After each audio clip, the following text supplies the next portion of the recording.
Well, he's my friend. No, ang ganda ng ating inawit.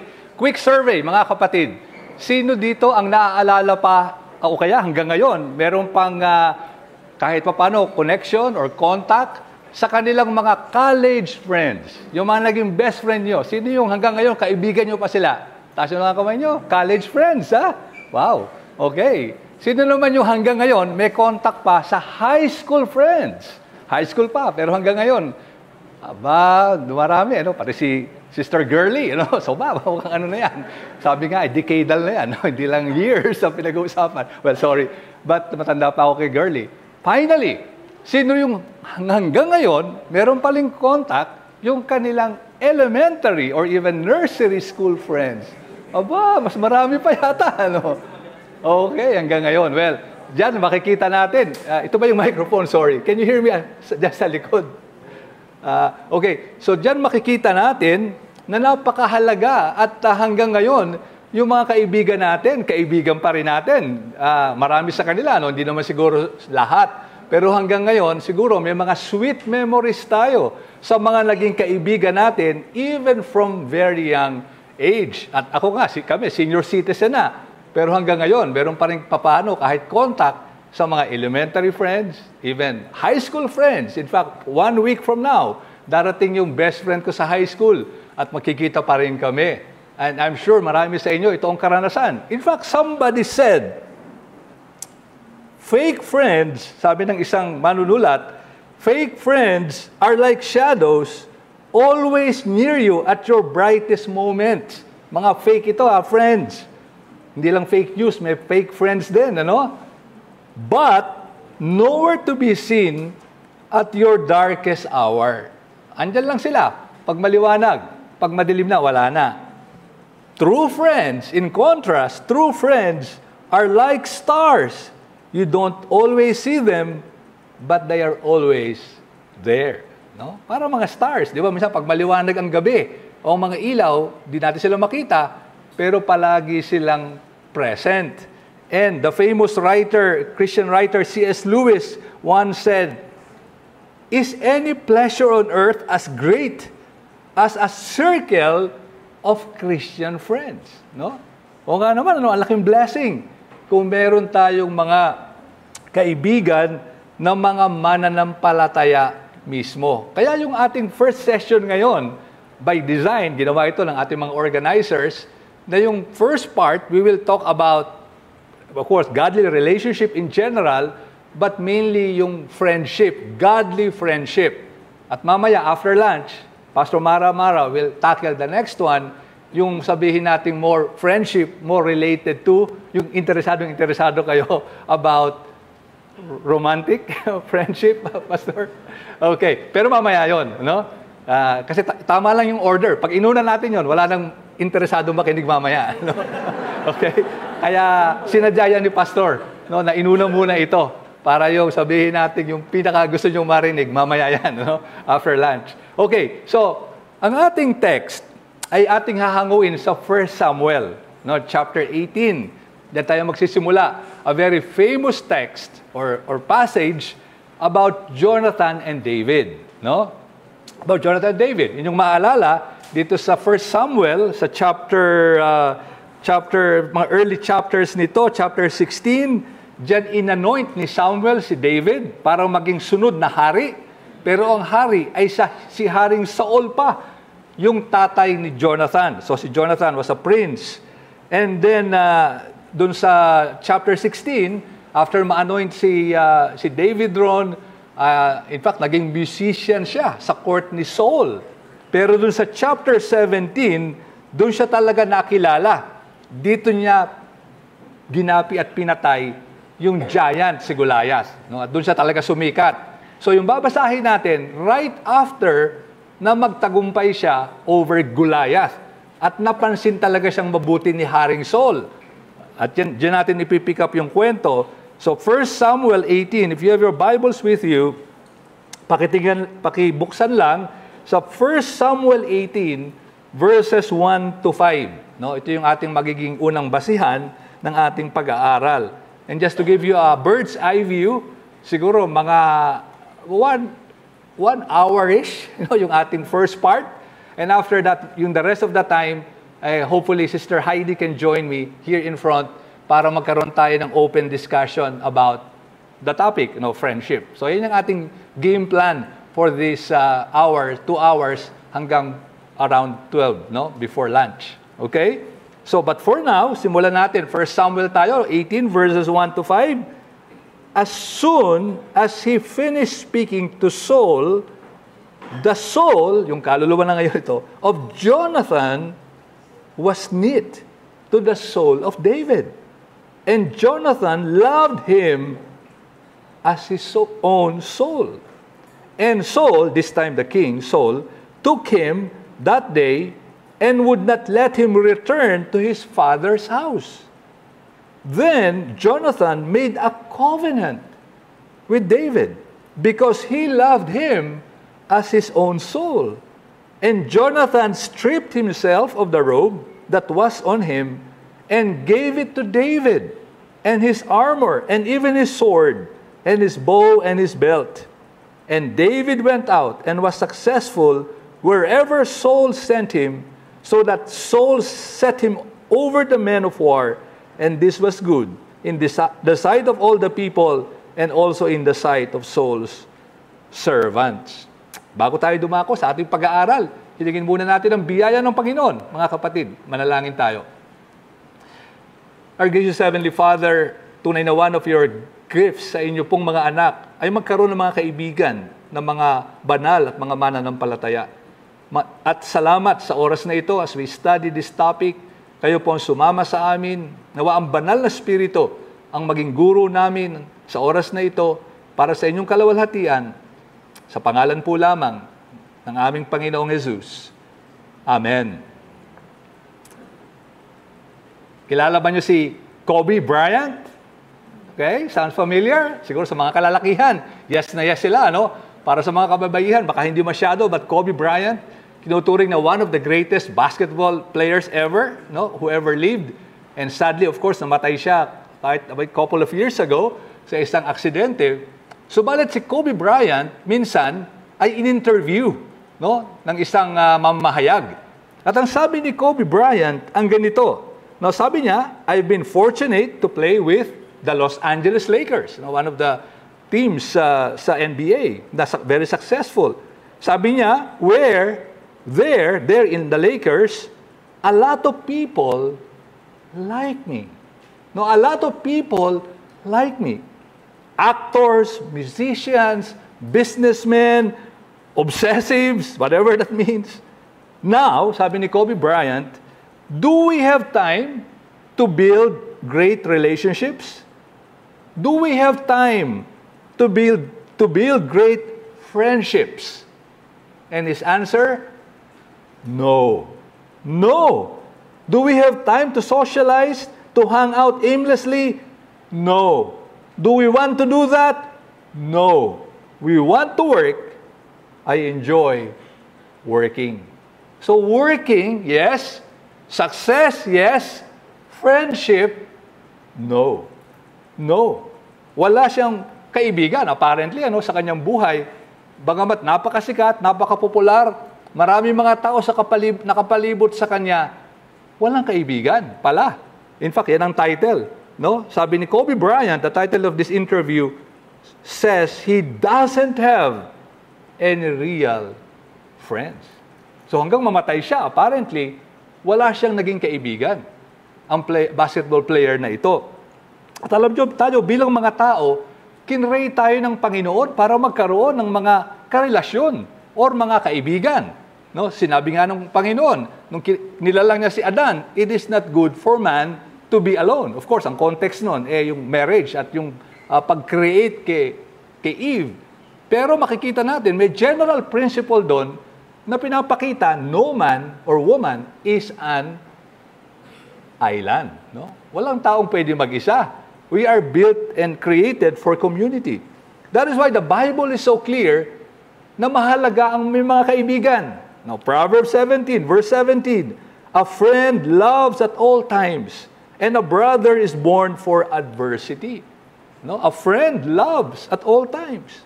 Proverbs 27, verse 6, faithful are the wounds of a friend. Of a friend. O kahit masugatan pa tayo. So yan ang sinasabi sa banal na kasulatan. And you as singles, perhaps your key relationship will be with friends. No? Or your differentiating relationship compared to married couples is friendship. No, kasi yung mga married couples, obviously, yung pinakamalapit sa kanila ay yung kanilang mga asawa. No, pero kayo, bilang mga single men and women, malamang mas mapalapit kayo sa mga kaibigan. Because other relationships are the same. Yung namang may asawa, may magulang. No, yung may asawa, meron din silang mga office mate. Pare-pareho lang kayo. Kayo din, may magulang, may office mate. So halos lahat pareho yon. Ang difference lang, may family sila, may spouse and family kids. Pero yung mga singles, of course, wala kayong spouse, wala pa kayong asawa, at wala pa ring anak. Most likely, you know. So, but in any case, so ito yung isang key, if not the key relationship, na kaiba sa inyo kaysa sa mga may asawa. Kaya ito yung magiging focus natin ngayon, mga kapatid. And our message, or pinaka-summary ng mensahe natin ngayong umaga is simply this, that you, Christians, should pray and seek godly friendships. Yan ang ating ididiin lamang ngayon, no? You, Christians, should seek, pray for, godly friends or friendship. No, dapat niyong ipanalangin at sikaping magkaroon ng mga makadiyos na mga kaibigan. At titingnan natin yan in 3 points. Una sa lahat, titingnan natin yung blessing or importance of friendship, the blessing of friendship. Ikalawa, the trials of friendship, mga pagsubok sa magkakaibigan. And finally, the center of friendship, godly friendship. No? So the blessing, the trial, and the center. Hopefully, God willing, dito natin makikita lahat yan sa 1 Samuel 18 and 20. So dalawang chapters na yan related to Jonathan and David. So una lang punto natin, mga kapatid, tingnan natin yung blessing of friendship. At tingnan natin ang nangyari dito, no? Sa verse 1 ng ating talata, sa chapter 18 ng 1 Samuel, as soon as he had finished speaking to Saul, the soul of Jonathan, ito na nga, no, was knit to the soul of David.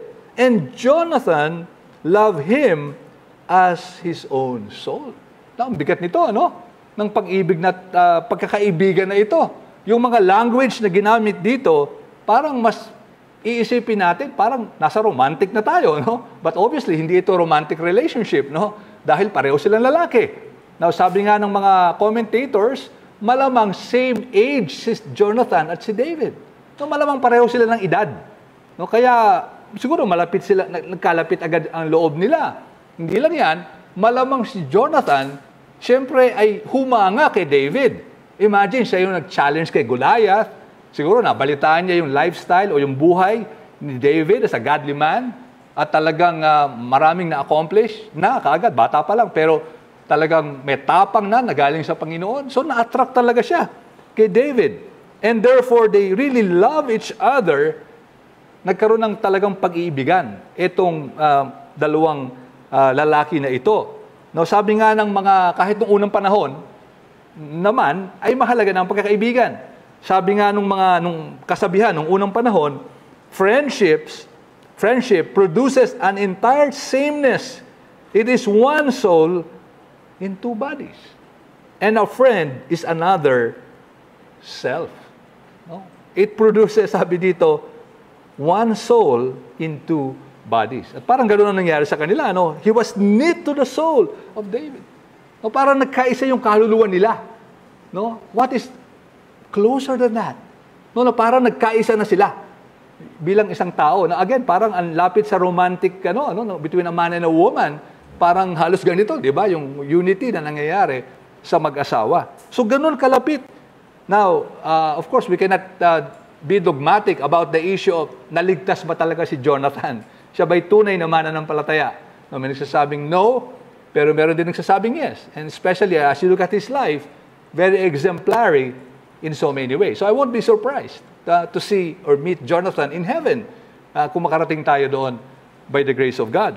So, nagkalapit sila, then verse 2, ito na nga yung kinuha na ni Saul, si David, para makasama na sa bahay niya. Kumbaga, parang isa na sa mga, close, parang confidant or close, parang minister or in his case, general, soldier. And then verse 3, talon tayo doon. Then Jonathan made a covenant. Grabe, Ngayon, uso pa ba ngayon yan? Na, alam natin, ang covenant, ginagawa lang yan pag may kasalan. Di ba? Ang tawag dyan, vow. No? Imagine ito, dalawang lalaki. Magsumpaan na tayo. Pag medyo, di ba? Pag medyo lumapit sa inyong kapwa, lalaki o babae, matagal na tayong magkakilala. It's about time na magsumpaan. What's happening? Siguro, tayo, Kung maging awkward tayo sa sitwasyon na yan. Pero nung kapanahunan nila, alam nyo ba, na hindi kakaiba ng magkaibigan magsumpaan. Magkaroon ng covenant. In fact, they ratify this with ceremonies in the presence of witnesses. Parang may mga nakaka-witness, parang kasalan talaga yung pagiging magkaibigan. So, ganun ka seryoso sa kanila. Yung ituring ka na kaibigan ng isang tao. At hindi lang yan, verse 4. And Jonathan stripped himself. Pati ka muna, nagsumpaan, tapos nag-i-strip na ito. Ano to? What's happening here? Well, of course, malinaw na ito ay isang custom sa kanilang kapanahunan na yung bigyan ka ng damit. Lalo na ng isang hari o, remember, prinsipe ito, si Jonathan. Maalala nyo, di ba yung time ni Mordecai? Di ba ang sinabi ng hari anong gagawin ko? Saka gusto kong i-honor. Di ba sabi kaagad ni Haman, hari, ibigay niyo yung pinakamagandang damit niyo. Isuot niyo sa taong niya, pasakay niyo sa inyong kabayo, and so on and on. Pero sa kanila, it's an honor. At alam niyo, hanggang ngayon may ganyang practice sa isang sports. Kung mahilig kayo sa sport na soccer o football, alam niyo, after the game, ginagawa nila, after every game, yung mga players nagpapalitan ng jersey. Imagine that, Ayaw ko kung may ibang sports na ganyan, After the game, palitan yan. So talaga, ibibigay mo yung sinuot mo doon sa kalaban mong player. It's an honor, lalo na kung magaling yung player na nakalaban mo sa time na yan. So, merong ganun tradisyon na nagpapalitan. At ito yung ginawa. In short, makita natin, to summarize this passage, na talagang naging napakalapit na magkaibigan ito. To the point na dumating sa sumpaan in the presence of witnesses. Likely, again, we're not sure, di naman sinabi, but potentially or possibly nangyari ito. At ano yung application na gusto nating hanguin dito? Well, number one, by way of application, let's be thankful to the Lord for the blessing of friendship. Maging mapagpasalamat tayo kung meron tayong mga kaibigan. I trust meron kayong mga kaibigan. What a mercy for David, as we follow the story, to have Jonathan as a friend. Kasi alam natin, yung kanyang tatay, yung tatay ni Jonathan, si King Saul, dahan-dahan ng magseselos kay David. At dahan-dahan na niyang, kumbaga, bibigay na yung kanyang pagiging makasalanan at i-attempt niya na patayin si David. And so what a blessing na yung best friend niya, BFF ni David, nakatira sa bahay ng hari. Anak pa ng hari, na yung hari na yun gusto siyang patayin. So, what a blessing for David.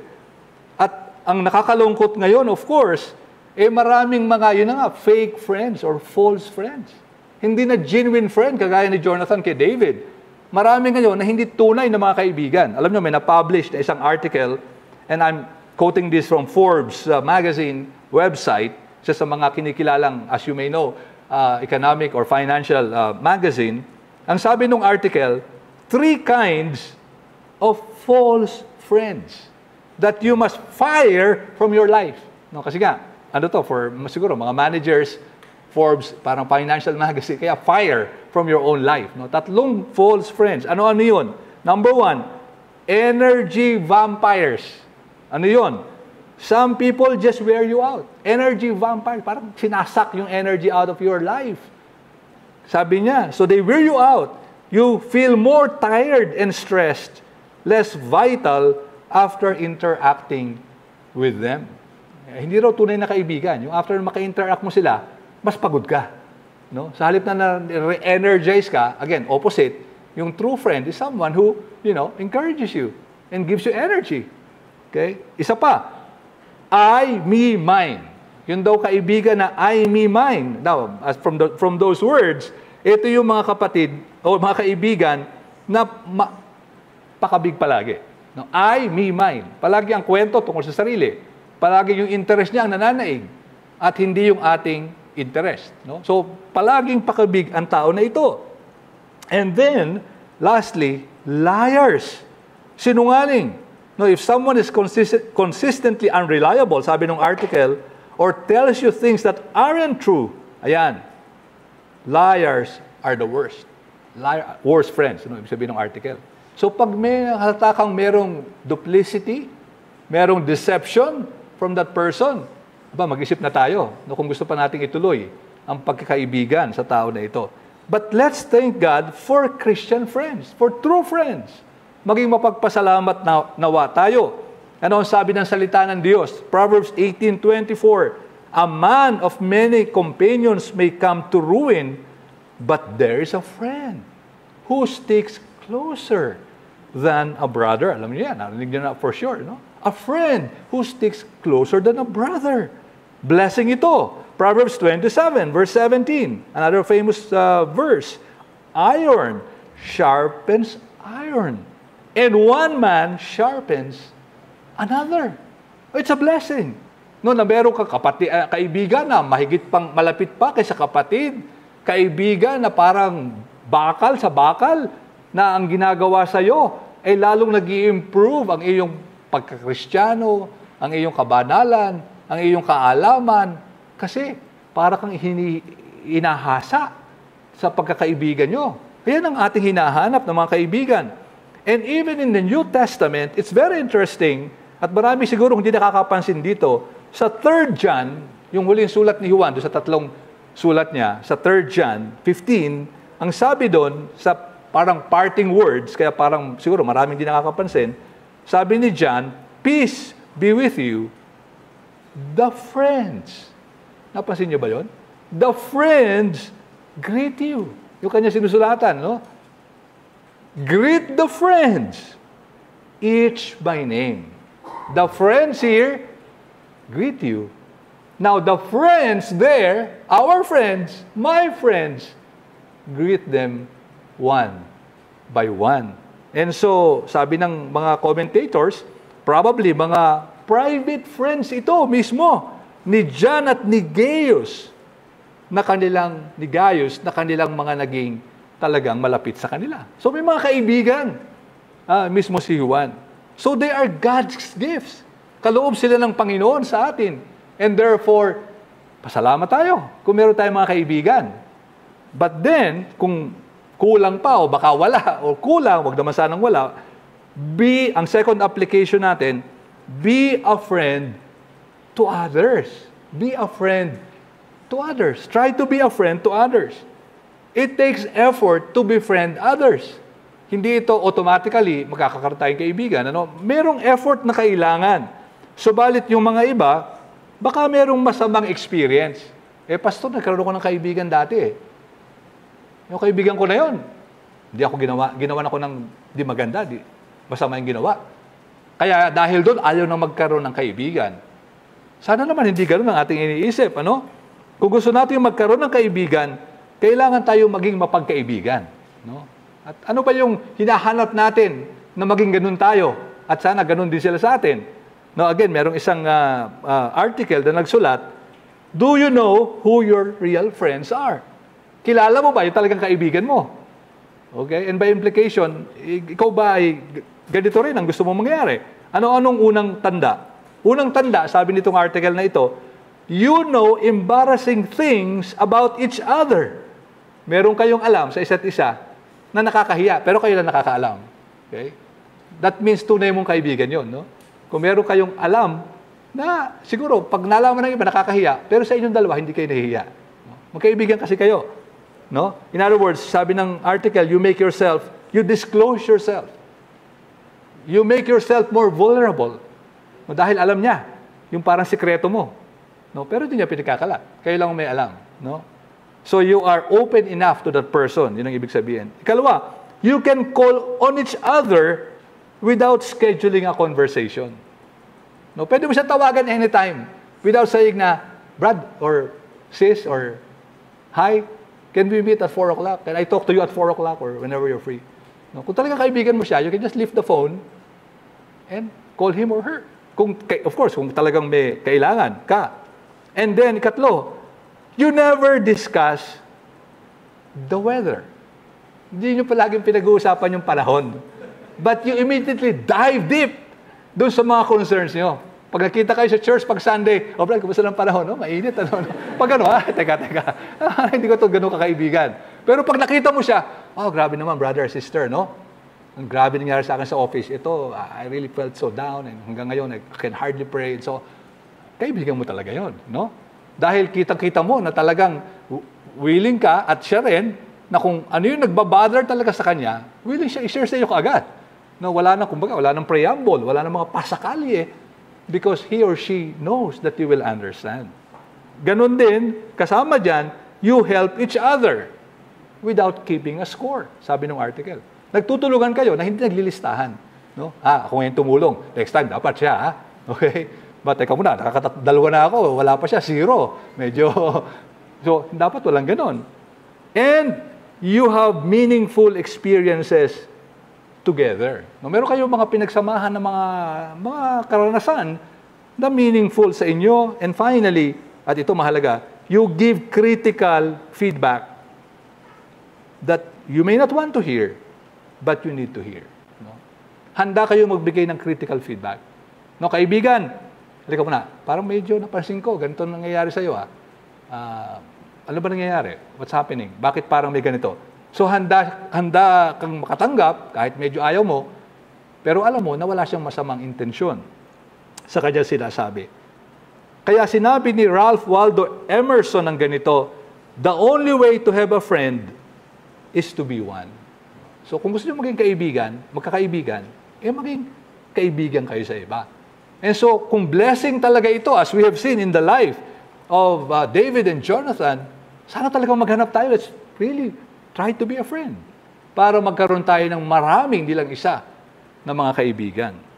And Proverbs 17, verse 17 says, a friend loves at all times, and a brother is born for adversity. So yung loyalty, napakahalaga dyan. Para makagain kayo ng friends, dapat makita nila na loyal kayo, faithful kayo. Ano man yung mangyari, andun kayo. Hindi yung fair weather friends, ang tawag ng iba. Ano? Kung maliwanag ang panahon, bright, andun sila. Pag dumilim na ang panahon, nawawala na. And sabi ni Spurgeon, ang ganito, any man can selfishly desire to have a Jonathan. Siguro lahat tayo nagnanasa, sana naman may magmahal sa akin na kagaya ng pagmamahal ni Jonathan kay David. So any man can desire that, sabi ni Spurgeon. But he is on the right track who desires to find out a David to whom he can be a Jonathan. Mas bihira yung gusto, no, na maghanap ng isang David na nangangailangan so that he can be a Jonathan to that person. So let's try and find and pray, seek for a friend, and finally, by way of application ng first point, be careful, therefore, in selecting friends. Maging mapili naman tayo sa paghahanap ng kaibigan. Kasi nga, they have such an influence on us. No? Ganun na lang yung influence ni Jonathan kay David, and I presume vice versa. No? Although yung account ng Biblia, more of si Jonathan ang tumulong kay David, pero for sure si David din. At in fact, makikita natin yan kahit sa anak na ni Jonathan, no? Makikita natin, ay pinangalagaan pa rin ni David. So sinuklian niya ni David at some point. But anyway, the point is, mahalaga sila, so we have to be careful. No, sabi ng isang mananampalataya, ang ganito, pangalan niya si Candice, at sabi niya sa kanyang parang sharing, ang ganito, noong magsimula daw siya mag-aral a few years ago, I formed a close friendship with a non-Christian classmate. No, nagkaroon siya ng kaibigan, di Kristiyano, although I've tried to plant seeds in her life that the Lord could water to bear good fruit, nagsikap siya na magtanim, ng ebanghelyo sa puso ng kanyang kaibigan yun, nakaklase. Sabi niya, I realized recently that in her disdain for men and marriage, her hostility to God's word and laws, her worship of feminism, and her live and let live moral relativism, she's influenced me more than I've influenced her. I was utterly sobered by the discovery. And so pinutol niya yung pagkakaibigan na yon. Kasi napansin niya, mas nai-influence siya sa kanyang moral relativism and disdain for the Word of God kaysa sa nai-influensyahan niya ng ebanghelyo ng ating Panginoon. So may balance dito na kailangan, Kaya we have to be careful in selecting friends. Sabi din ng banal na kasulatan, 1 Corinthians 15:33, do not be misled or do not be deceived. Bad company, sabi ni Paul sa mga Corinthians, di ba? Corrupt good morals or ruin good morals. So, yung bad company, yung hindi magandang kasama. Proverbs 13, verse 20, whoever walks with the wise becomes wise, but the companion of fools will suffer harm. So kaya kailangan maging maingat tayo. But on the other side of the coin, alam naman natin ang Panginoong Jesus ay nakisama sa mga makasalanan. Adulterers, tax collectors, immoral people, nakisama rin ang Panginoon. Kaya kailangan ng balance. Pwede tayong magkaroon ng non-Christian friends, pwede ba o hindi? Mamaya, we can discuss more sa open forum. Possibly pwede. However, kailangan nating makita na ang pinakamalapit natin mga kaibigan ay dapat ay mga mananampalataya rin. Para pareho ang ating aims and goals and things we treasure and cherish, pareho. Mas madali tayong magiging magkaibigan. At kung meron naman tayong mga non-Christian friends, hindi naman pwedeng totally mawala, pero dapat malinaw yung boundaries. Alam, maging maingat tayo, baka tayo ma-influensyahan ng mga unbelieving friends natin. And so, and even from amongst brethren and other people in our lives, kailangan maging mapili tayo sino yung talagang magiging kaibigan natin.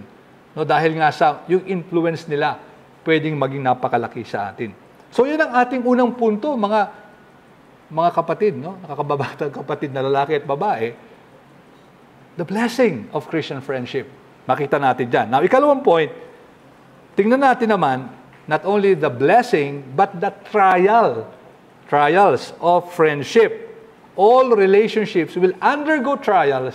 Ganon din ang pagiging magkaibigan. So, chapter 18, kung tutuloy natin yung pagbasa ng 1 Samuel, nagselos na yung hari kay David. Kasi ito ipapadala niya si David, ang daming napapatay, ang daming nagagapi.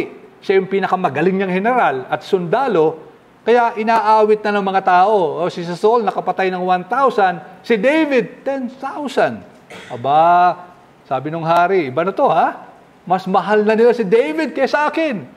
Kaya dahil dyan, pinagtangkaan na ng hari na patayin si David. Sa chapter 19, yan ang mababasa natin, talagang halos sibatin na ng hari. Itong si David, kasi kasama niya, kasama na sa malapit niyang mga general, kumbaga, mga ministers, mga high officials of the realm or of the kingdom, pinagtangka niyang patayin.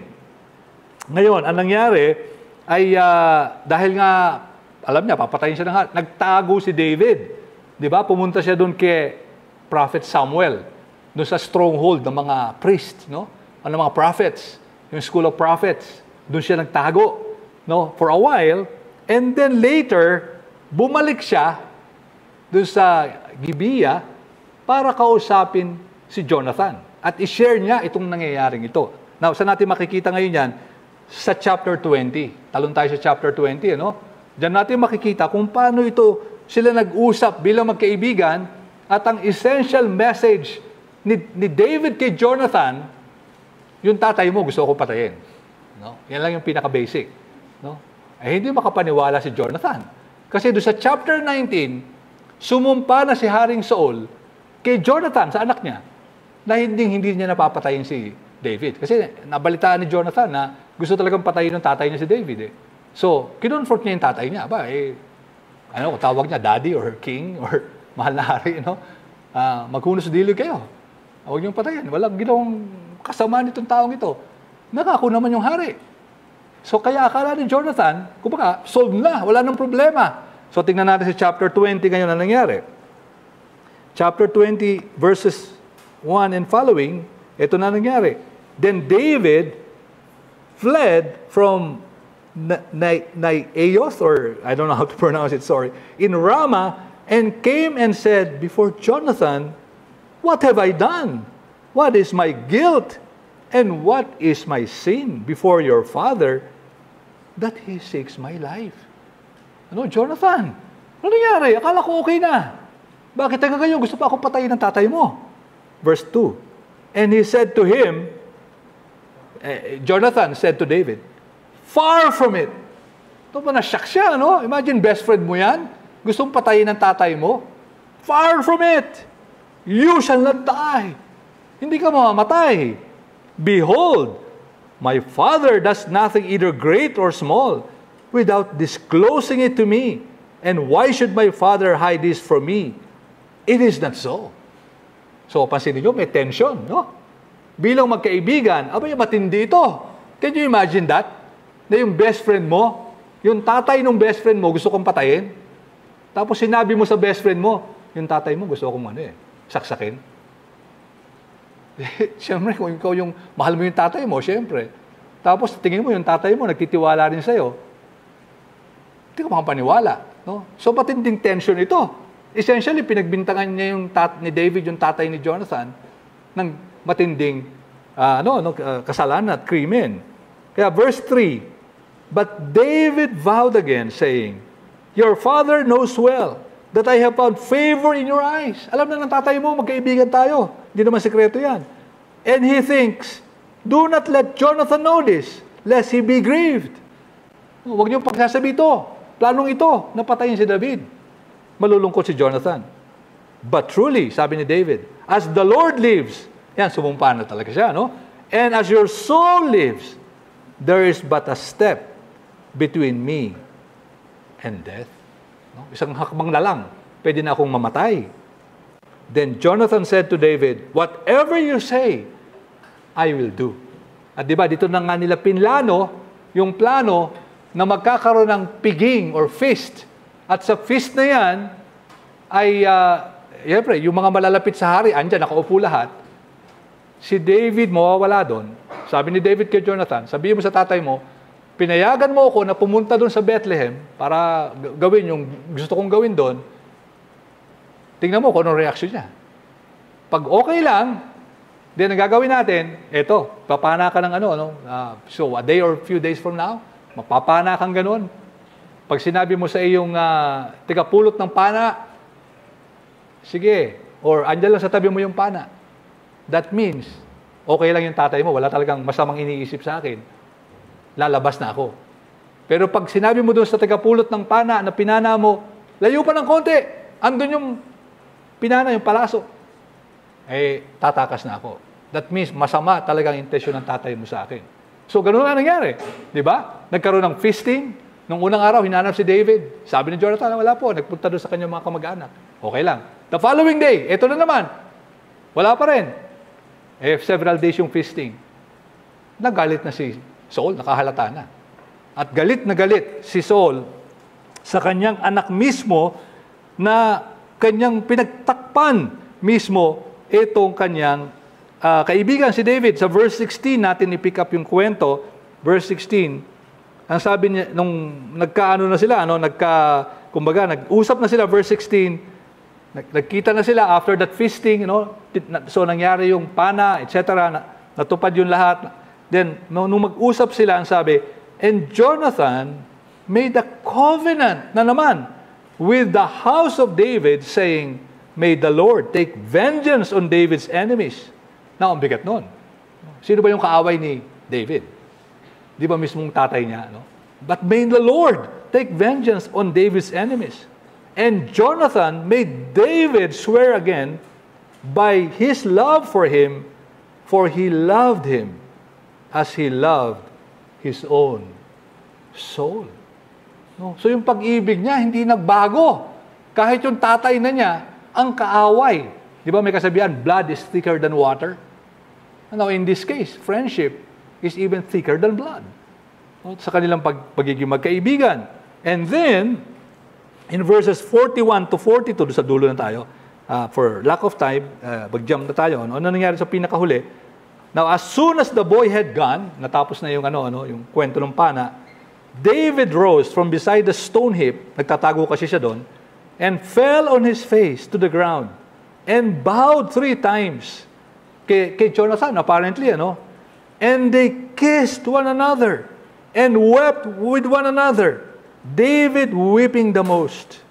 Then Jonathan said to David, "Go in peace, because we have sworn, both of us, in the name of the Lord, saying, the Lord shall be between me and you, and between my offspring and your offspring forever." And he arose and departed, and Jonathan went to the city. Now, what a friendship! No, grabe yung friendship na ito. No, na in fact, ngayon nga nagagamit ito ng LGBTQ community. Na sinasabi lang, kita niya si David and Jonathan. No, ano bang tingin niyo diyan? No, yan ba'y tingin niyo straight guys ba yung mga yan? Parang so they're making a case, no? Na ganon. Pero gaya ng makikita natin, well, just to address that point, gaya ng makikita natin, okay lang magmahala ng lalaki sa lalaki at babae sa babae. Even sa culture nila noon, na talagang meron silang hugging and kissing, kahit lalaki sa lalaki, pwede talagang mangyari yan without necessarily being, gays people. No? Pwede talagang mangyari, gaya ng makita natin dito. But anyway, back to our story, na makikita natin dito, na naging matibay yung kanilang pagiging magkaibigan. Kahit matindi ng pagsubok. No? Can you imagine that kind of agony kay Jonathan at kay David na magkaibigan sila, pero yung tatay mo gustong patayin yung BFF mo. No? So, at hindi niyan. So, ano yung application nito sa atin, mga kapatid? Una sa lahat, bilang application, let's realize that there will be misunderstanding in our own friendships. No? Hindi mawawala ang misunderstanding. Kahit sa mga magkaibigan, malapit na malapit. No? Gaya ng nakita natin dito, Jonathan couldn't believe the words coming out of David's mouth initially. Hindi siya makapaniwala. Kaya kailangan pang magkaroon ng test. Di ba? Tinesting muna nila. No? Nagplano sila ng isang, scheme whereby they can assess kung tunay nga yung sinasabi ni David o hindi. Pumayag naman si Jonathan dito. Now, makikita natin na ganun din ang mahalaga sa pagme-misunderstanding. Kailangan may open mind ang magkaibigan na pakinggan ang side nung kabila. Otherwise, talagang puro away ang mangyayari at hindi magtatagal ang pagiging magkaibigan. Alam niyo, ang isang researcher na si John Gottman, na itong researcher na ito yung sinite ni Malcolm Gladwell. Kung nakita niyo yung best-selling book na Blink ang pangalan, yun ang title ng bestseller, na si Gladwell ang author. Ang idea doon is, within a few seconds, pag nakita mo daw yung isang tao, like in a blink of an eye, normally we form an opinion sa tao na yon. And in many cases, very accurate yung na-form nating opinion. Whether you believe it or not, it doesn't matter, no? But yun lang yung gist ng aklat. Pero ang sinite niya doon, yung isang researcher niya doon, na sinite niya, itong si John Gottman, no? At ang sabi niya, doon daw sa, even in a few minutes, no? Dito sa, I think sinite ito mismo doon sa book ni Gladwell, within a few minutes daw, alam nila, pag nakita nila yung mag-asawa, kung magdi-divorce sila o hindi. Na medyo medyo may konting romantic ito, no? Pero i-apply natin sa friendship, no? Hindi sa romantic context. Pag nakita nila daw yung mag-asawa, alam na nila within a few minutes kung magdi-divorce at some point sila in the future. Paano? May 4 na katangian silang tinitingnan. Na pag nakita nila ito, malamang, malaki ang chance, it will end up. At ganoon din sa magkaibigan. Pag nakita natin ito, malamang, madaling magkasira ang magkaibigan. Ano yon? Number 1, criticism. Criticism. Yung when someone points to their friend or partner, in the case ng mag-asawa, na palagi ang mali nasa asawa. No? Palagi nasa kaibigan sa ating context, criticism. Ikalawa, defensiveness. Yung palaging defensive, hindi handang umamin kung may kasalanan. Ikatlo, contempt. At ito ang number 1 daw. Predictor na magkakahiwalay ang isang mag-asawa. Contempt.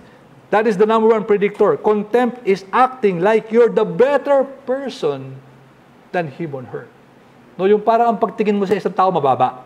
Pag naramdaman nyo ng isang tao, malamang hindi na magtatagal yung relasyon na yun. Pag ang tingin mo sa kanya mababa. So contempt yun. Pag tumigas ng tumigas yun, magbe-break up na. And then finally, kapat, stonewalling. Yung parang, I don't care, ayokong sumagot, ayokong makipag-usap. At actually, ang guilty raw dito, kalimitan yung mga lalaki. No? Yung ayaw makipag-usap, ayaw i-resolve. O in short, misunderstanding will occur. Check na mangyayari ito, pero it depends on how we handle yung misunderstanding. If we handle it with contempt, criticism, defensiveness, stonewalling, malamang hindi magtagal ang ating pagiging magkaibigan. And so, misunderstanding will happen. Realize, asahan na natin ito, mga kapatid, kung meron tayong kaibigan. Huwag nating iisipin, dahil marami pa tayong remaining sins. No? So, expected yan. Marami pa tayong kasalanan. So, we will offend our friends. They will offend us.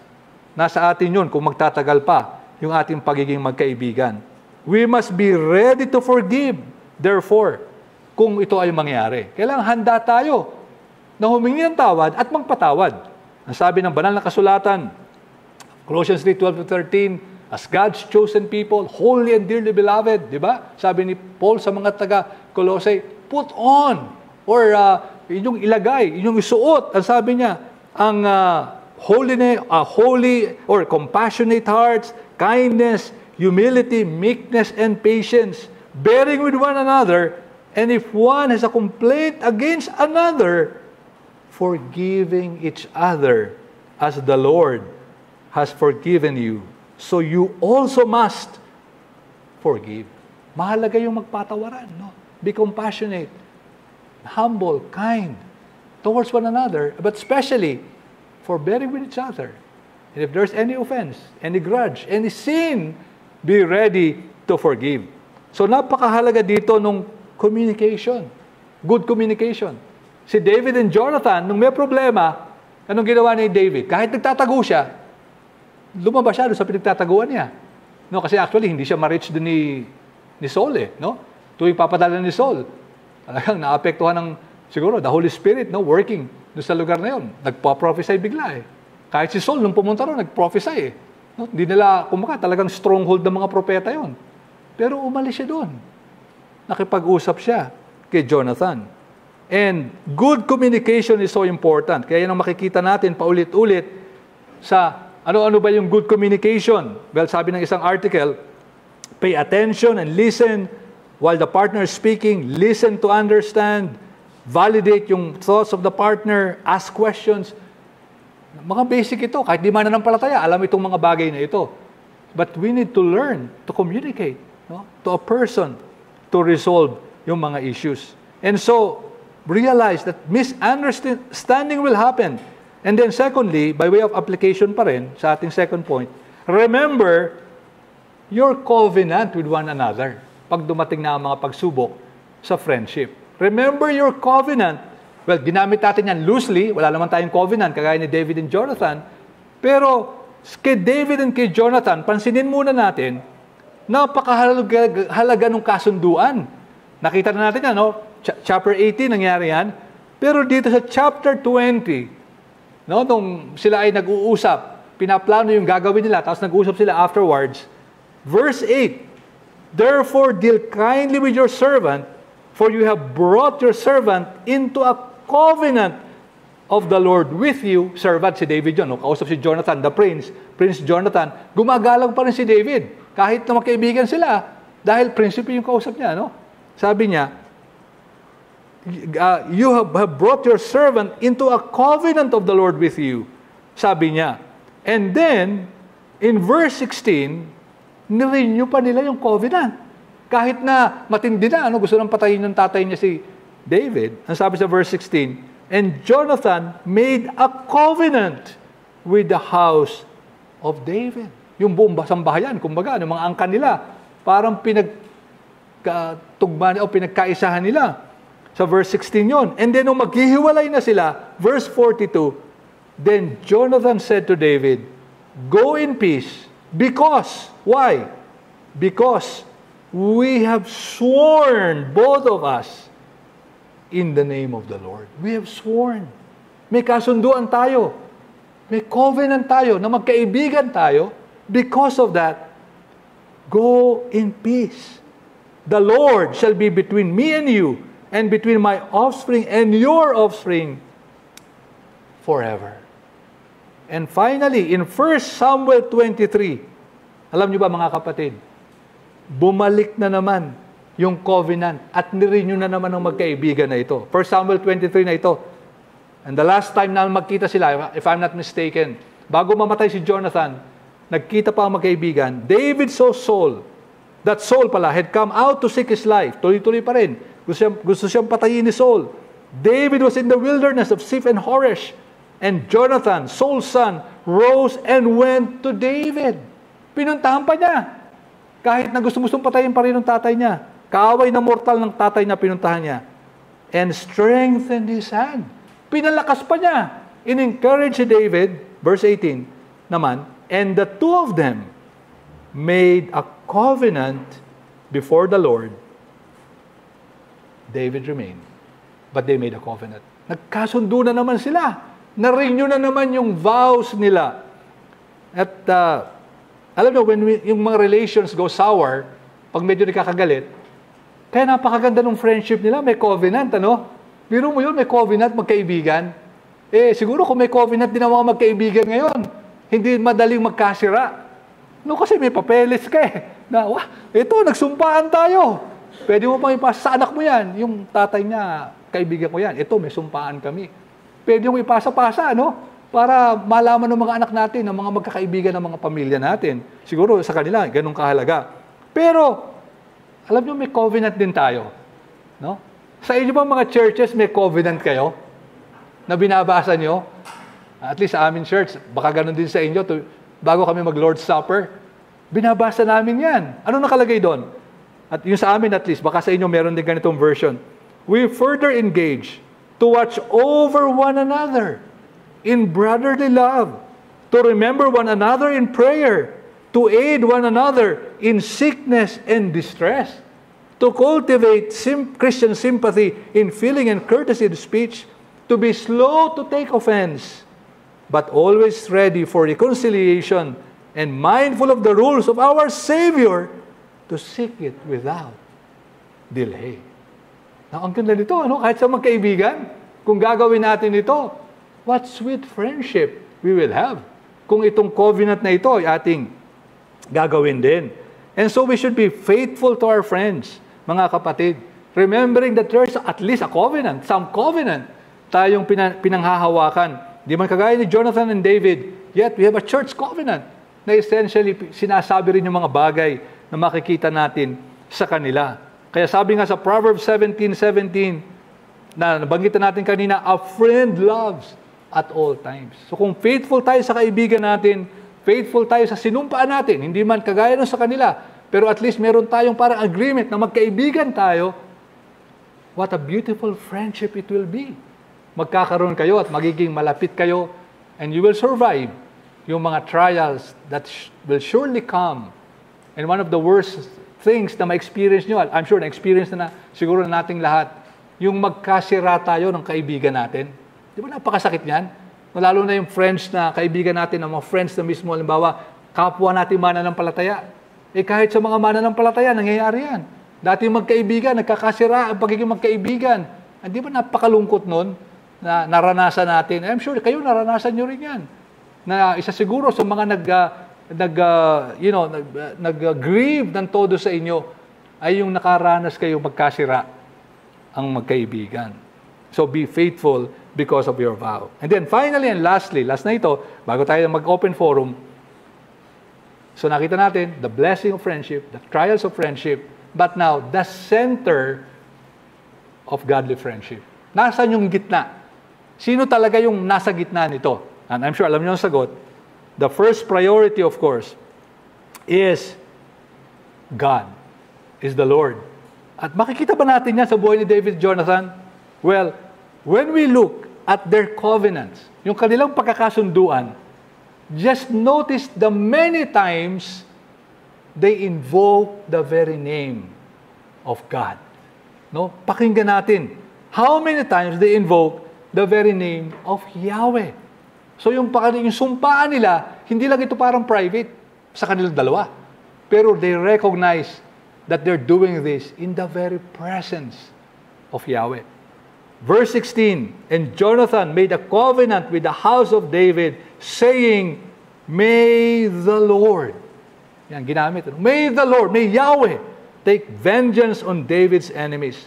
Verse 42, then Jonathan said to David, go in peace, because we have sworn, both of us, in the name of the Lord. Yahweh, the covenant-keeping God. Saying, sabi ni Jonathan, the Lord, again, Yahweh, shall be between me and you. So, sino yung nasa gitna? Between me and you, there's someone in the middle. Sino yung nasa gitna na yun? Yahweh, our covenant-keeping God. Siya yung nasa gitna between you and me, and between my offspring and your offspring forever. And verse 23, as for the matter of which you and I have spoken, hindi na covenant ito, hindi na covenant, but yung pinag-usapan natin ngayon, David, no? Sabi ni Jonathan, behold, the Lord is between you and me forever. Inulitan naman. Actually, bas nauna pa kanyang sinabi to, verse 23 to. Yung kanilang pinag-uusapan, sino nasa gitna noon as they were speaking to each other? Yahweh. And in chapter 23, verse 18, yung pinakahuli nilang pagkikita, nag-covenant sila ulit. And the two of them made a covenant before the Lord. So lahat ng pagsusumpaan nila, ginawa nila sa harap ng Diyos. Tuwing mag-uusap sila, nasa gitna ang Diyos. God is the very center of this friendship. Kaya kung tatanungin natin, ba't nag-survive yung friendship na to? Bakit through thick and thin, and through the severest, most agonizing trial, siguro, that we can imagine, bakit nagpatuloy ang magkaibigan ito hanggang sila ay mamatay? Dahil sa ang Panginoon ang nasa gitna nila. And that explains as well Jonathan's behavior. Kasi sabi mismo ng tatay niya, verse 31 actually, sabi ng tatay niya, as long as the son of Jesse lives, sino yung son of Jesse? Si David. As long as David lives, sabi ng tatay niya mismo, neither you nor your kingdom shall be established. Kumbaga, Jonathan, gumising ka.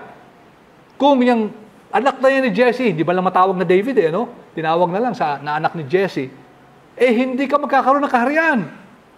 Therefore, sabi ng hari sa kanyang anak, kay Jonathan, send and bring him to me, for he shall surely die. Die. Jonathan, magising ka. Kung buhay ang taong yan, wala kakaharian. Grabing incentive, ano? Kaya dali mo rito, papatayin ko yung taong yan. Bakit lahat ito na-resist ni Jonathan? Bakit handa siyang mamatay para kay David? Literally, verse 33. But Saul hurled his spear at him, kay Jonathan na mismo, and to strike him. So Jonathan knew that his father was determined to put David to death. Ba't niya nalaman? Kung siya nga, gusto papatayin ng tatay niya dahil malapit siya kay David. Si David pa kaya? Talagang papatayin ng tatay niya. And so, by way of application, mga kapatid, very clear. Who is the center? God. Yahweh. Make the Lord the very center of your friendships. Because most relational conflicts cannot be solved kung puro self-interest ang namamagitan. Kung ang pinakapangunahin sa atin, what's good for me, and my own personal agenda, hindi magtatagal yung friendship na yan natin. Kailangan, yun ang Panginoon na nasa gitna. If at the center is God's glory and His commands, then you will be on the same page as your friend. Kung palagi nasa gitna ang Panginoon, same page kayo. Kasi parehong sinusunod nyo. Di ba? Ang Diyos at ang Kanyang salita. So in short, you're always on the same page. No? Palagi kayong literally on the same page of the Bible even. Palagi kayong magkasama. At dyan ang sentro ng isip ni Jonathan. No? Okay, si Jonathan pa nga, mas parang marami rito pinakitang pag-ibig. Okay, David, no? Nung sila huli magkita, ang sabi ni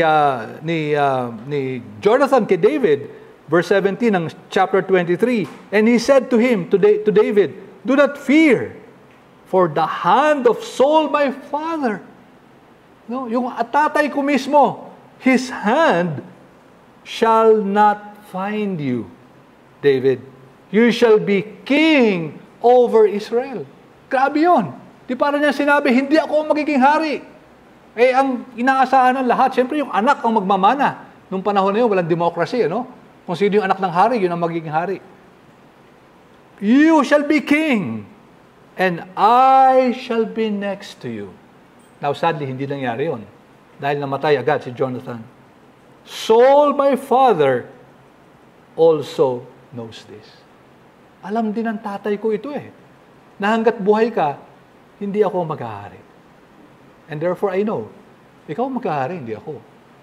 At ano nangyari? Nung finally namatay si Jonathan, actually, sa giyera, kasama ng tatay niya, in 2 Samuel na yan, chapter 1, verse 17, diyan nag-open ang 2 Samuel, verse 17, chapter 1, and David lamented with this lamentation over Saul and Jonathan his son.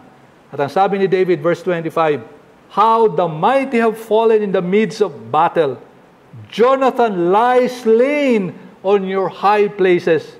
I am distressed for you, my brother Jonathan. Very pleasant have you been to me. Your love to me was extraordinary, surpassing the love of women. Surpassing the love of women. Sinabi ito ni David in the midst of agony and crying and grief and sorrow dahil nabalitaan niya namatay yung kanyang pinakamamahal na kaibigan. And what a blessing kung magkakaroon tayo ng ganung mga kaibigan na napakalapit sa atin, the love more than the love of women. Kung tayo lalaki, of course, and kung babae tayo, more than the love of men, for sure, ang sasabihin natin. And mga kapatid, as we admire this great friendship, as we admire itong pagkakaibigan na ito, alalahan natin yung inawit natin kanina lang. Kung ito'y pwede mangyari sa dalawang makasalanang tao, we actually have a better friend. A much better friend, even than the most loyal and faithful friend in this world. At sino yung kaibigan na yan? Of course, we know the answer. Inawit lang natin kanina, walang iba kundi ang ating Panginoong Yesus. Siya ang kaibigan na hindi magmamaliw, hindi magbabago, at hindi gagawan tayo ng kamalian o kasalanan kailanman. We may transgress many times. We may fail Him as His friend, but He will never leave us nor forsake us. At sana makita natin yung biyaya na nasa ating Panginoong Yesus, na kaya tayo naging kaibigan niya, hindi dahil sa ating mga ginawa, kundi dahil lamang sa Kanyang mapagpalang pag-ibig, sa Kanyang biyaya, pag-ibig. Sabi sa John 15:13, greater love has no one than this, than someone lay down his life for his friends. Now, in a way, ginawa yan ni Jonathan. Handang mamatay si Jonathan for the sake of David. But verse 14, you are my friends if you do what I command you. Dahil namatay si Jesus, pinakita niya na wala ng pag-ibig na kasing dakila ng kanyang pag-ibig sapagkat namatay siya para sa mga kaibigan niya. You are my friends. At dito, therefore, makikita natin ngayon na we are reminded, as we reflect on friendship, we are reminded of who our true BFF is. There is no other better friend than our Lord Jesus Christ. And so para sa ating mga, may bisita tayo, hindi ko alam, napakalaking grupo tayo, baka may mga bisita tayo na hindi pa itinuturing na ang kanyang best friend ever is none other than the Lord Jesus Christ. Baka nagtataka tayo, Sinabi ba ni Jesus yan? You are my friends. Sinabi niya ito sa kanyang mga alagad. At tayo rin ay pwedeng maging kaibigan niya. Pero kailangan makita muna natin na tayo mga makasalanan, tayo ay lumabag sa kautusan ng Diyos. Kailangan nating pagsisihan ng mga ito. Kailangan nating makita na si Jesus lamang ang siyang nakasunod ng mga utos ng Diyos. Si Jesus lang ang namatay sa krus ng Kalbaryo para bayaran ang ang kasalanan ng mga makasalanan tulad natin. At ang iniimbita niya tayo yun, iniimbitahan ng bawat isa to come to Him upang makamtan ng buhay na walang hanggan. Kung magsisi ka ng iyong mga kasalanan, umasa ka lamang sa Kanya, magtiwala ka lamang sa Kanya, bilang siya na ang iyong maging tagapagligtas at Panginoon ng buhay mo, pwede ka ring maligtas maging sa umagang ito. And so in summary, makita natin mga kapatid, tatlong bagay nakita natin: the blessing of friendship, the trials of friendship, and the center of godly friendship. Now, alam nyo, meron tayong maring isang maalala na isang mananampalataya, kagaya din natin, by the name of Joseph, na baka nakilala ng iba sa inyo before, o narinig na ng iba sa inyo. Joseph was 25 years old. Nung siya ay magkaroon ng pinakamamahal na kasintahan, si Joseph ay malapit ng ikasal, at of course, pinakaasam niya itong kasal na ito. He was actually living in Ireland. Taga-Ireland siya. Subalit, bago siya makasal, just the day before, one day before the wedding, sadly, nalunod yung kanyang mapapangasawa. Nalunod yung kanyang mapapangasawa. And so, hindi natuloy ang kasalan, heartbroken, of course, di niya siguro maatim yung pangyayari. So, si Joseph, bilang isang mananampalataya, ay nag-migrate sa Canada. No, dahil siguro para malimutan yung masamang nangyari sa kanya doon sa kanyang bansa o bayan. At nung nasa Canada na siya, ay he fell in love again. At siya naman ay nagkaroon ng isa pang kasintahan, si Eliza. At sa sama ng pangyayari, itong si Eliza ay nagkasakit at namatay din bago siya makasal. Now, ang ginawa ni Joseph, pumasok siya sa isang, naging bahagi siya ng isang church, naglingkuran siya doon, nangangaral siya doon. And during the time na nangyayari ito sa kanya, nabalitaan niya yung kanyang nanay ay nagkasakit. Now, hindi naman namatay. Huwag natin unahan yung kwento, no? Nabuhay yung nanay niya. Pero nabalitaan niya nagkasakit sa Ireland. And so, ang ginawa ni Joseph, dahil siya ay mahilig magsulat at mahilig kumatha ng poetry, nagpadala siya ng sinulat niyang poetry na naging hymno, pinadala niya sa kanyang nanay to encourage his mother. At I'm sure alam nyo, ang awit na ito, sapagkat ang sabi rito, what a friend we have in Jesus. All our sins and griefs to bear. What a privilege to carry everything to God in prayer. Oh, what peace we often forfeit. Oh, what needless pain we bear. All because we do not carry everything to God in prayer. What a friend! Ang nasabi ni Joseph, kahit twice heartbroken, may sakit ang kanyang nanay, wala siyang asawa. In fact, he lived all his life without even getting married. And yet, he can write these words, what a friend we have in Jesus. And so, mga kapatid, human friends may and will fail us. But what a blessing.